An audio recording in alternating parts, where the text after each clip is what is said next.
Signature d'un partenariat d'investissement de plus de 12 milliards d'euros entre un consortium marocain-émirati et l'État du Maroc. Objectif, permettre au Maroc d'atteindre la sécurité hydrique et l'indépendance énergétique. Les détails à retrouver dans cette édition. La Cour pénale internationale effectue une nouvelle mission en Guinée pour suivre le procès du massacre du 28 septembre 2009 sous la présidence de Moussa Dadis Camara, gracié il n'y a pas longtemps. Nous y reviendrons également en détail dans ce journal.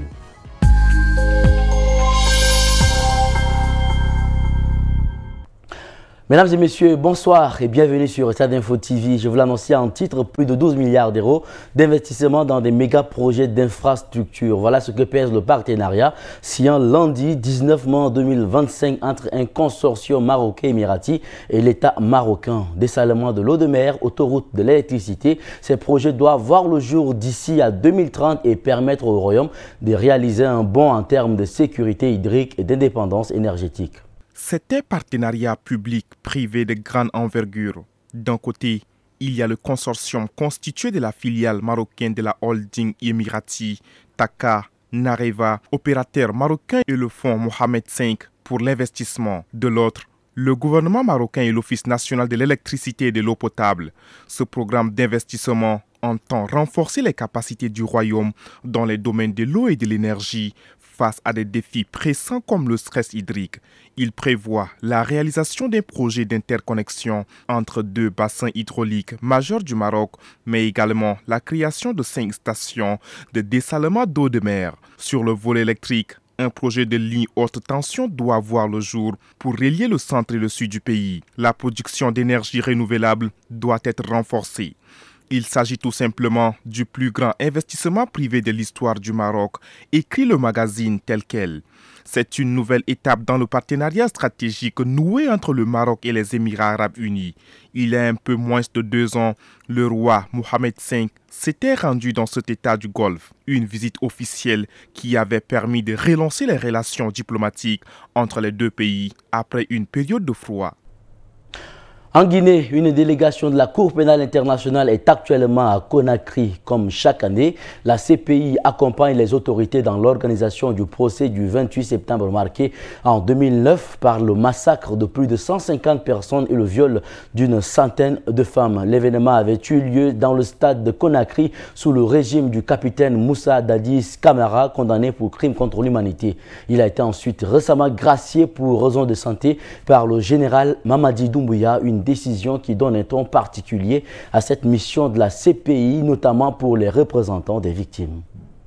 Depuis que la CPI s'est penchée sur le massacre du 28 septembre 2029, une dizaine de missions d'évaluation sont intervenues à Conakry pour s'assurer que l'engagement des autorités guinéennes à rendre justice aux victimes est respecté. Le procureur Karim Khan avait lui-même fait le déplacement à Conakry lors de l'ouverture du procès en 2022 et s'était félicité de l'ouverture du procès 13 ans plus tard, dans le mémorandum d'accord signé avec le président de transition Mamadi Doumbouya, alors colonel.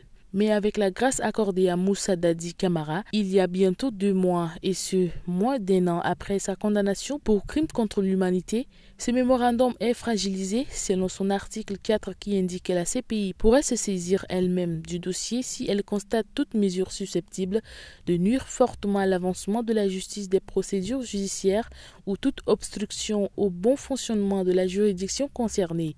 C'est un pouvoir discrétionnaire du président de la République, mais la grâce présidentielle est encadrée.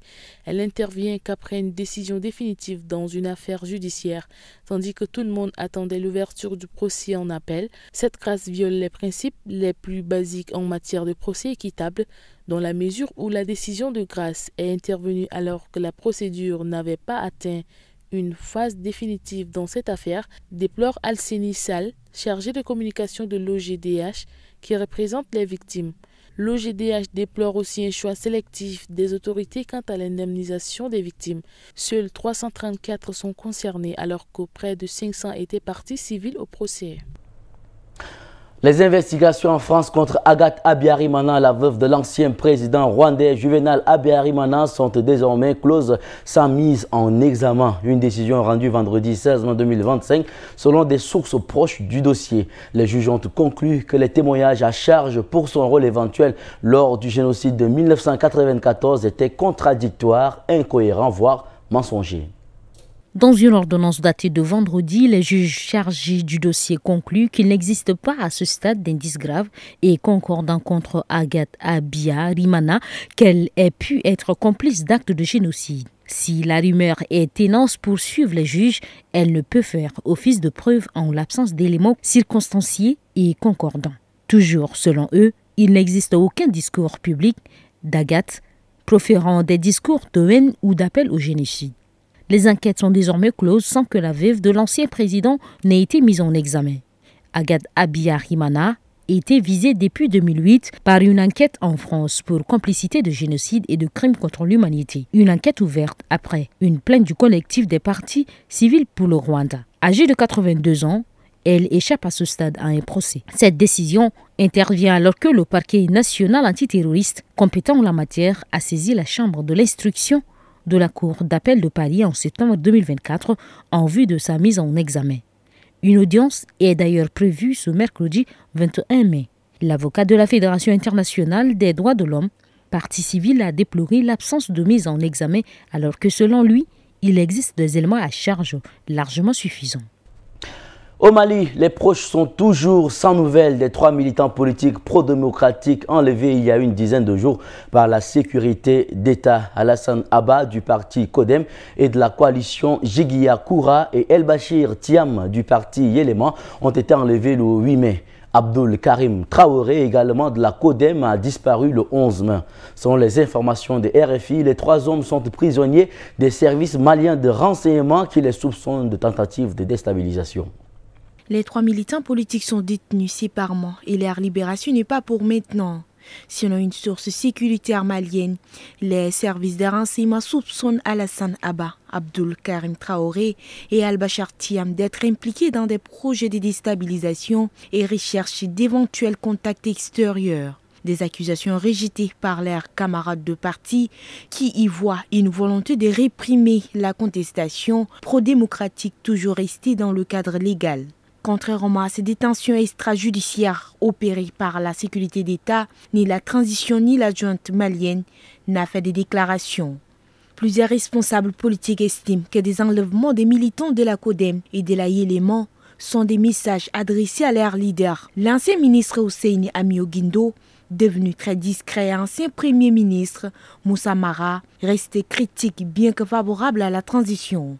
Des proches d'Alassane Abba et Abdul Karim Traoré ont mis en place une cellule de crise pour soutenir les familles et maintenir la pression. Quoi de plus légitime pour un enfant que d'exiger la libération de son père, s'interroge un membre. Une prière collective aussi a été organisée le 16 mai au domicile d'Alassane Abba. Malgré la peur, l'entourage d'El Bachir Thiam affirme garder le moral. Moussa Mara a mené plusieurs visites de solidarité aux familles des 3 détenus et d'autres prisonniers d'opinion incarcérés, parfois depuis des années. Et puis au Sénégal, les transformateurs de cajou tirent la sonnette d'alarme. Depuis le début de la campagne de récolte, il y a un mois, les prix de la noix de cajou flambent au fait d'une forte demande internationale et de l'absence de mesures de régulation de l'État.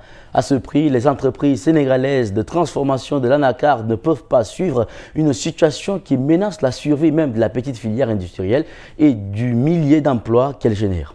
Début avril, le gouvernement avait promis une série de mesures pour protéger et encourager la fragile filière de transformation de cajou au Sénégal. Sur chaque tonne de noix brute exportée, 32 francs CFA devaient être prélevés et les exportateurs dignement enregistrés auprès des autorités pour avoir une traçabilité des acteurs venus d'Inde et du Vietnam pour la plupart, les 2 plus gros producteurs de cajou au monde. Mais un mois plus tard, aucune de ces mesures n'est en place. Face à une demande mondiale forte et sans mesure de régulation, les prix sont déjà à 700 francs CFA, le kilo inatteignable pour la dizaine d'entreprises qui transforment la noix du cajou au Sénégal et comme celle d'Eliman Dram à Zengekor en Casamance. Ce qui nous inquiète, c'est que la noix est en train de partir. C'est inquiétant parce qu'en tant que transformateur, nous n'avons pas accès à la matière première. On sera obligé de fermer. On risque même de licencier du personnel, explique-t-il. Un peu plus de 1000 employés sont menacés. Pour éviter la fermeture, la dizaine d'usines de transformation dans le pays demande à l'État de sécuriser un stock de 7000 tonnes de cajou à un prix abordable pour que ces entreprises puissent continuer à travailler et œuvrer à l'industrialisation du secteur. Et c'est la fin de cette édition, mesdames et messieurs. Merci de l'avoir suivi. Très bonne suite de programme sur Tchad Info TV, votre chaîne d'information.